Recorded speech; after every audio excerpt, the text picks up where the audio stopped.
evaluate 5 into cos square 60 plus 4 into secant square 30 minus tan square 45 divided by sin square 30 plus cos square 30.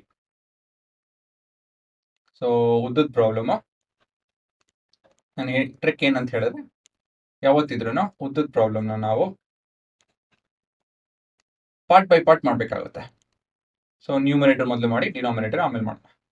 So numerator 5 times of cos 60 the whole square plus 4 times of sin 30 the whole square minus tan 45 the whole square.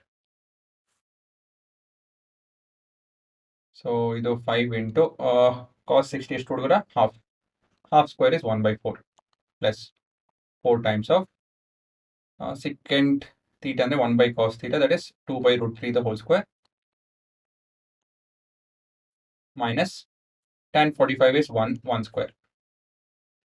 So ಇದು ಬಂದು 5 by 4 plus 4 into 4 divided by 3 minus 1. So this is 5 by 4 plus 16 by 3 minus 1.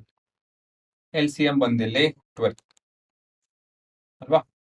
So 15 plus 64 minus 12 entire thing divided by 12. ಸರಿನಾ? So 3 67 12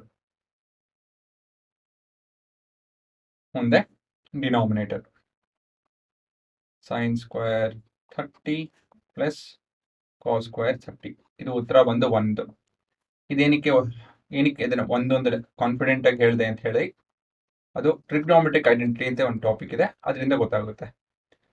cos 30 the whole square plus sin 30 the whole square. So sin 30 ಬಂದು half square is 1 by 4.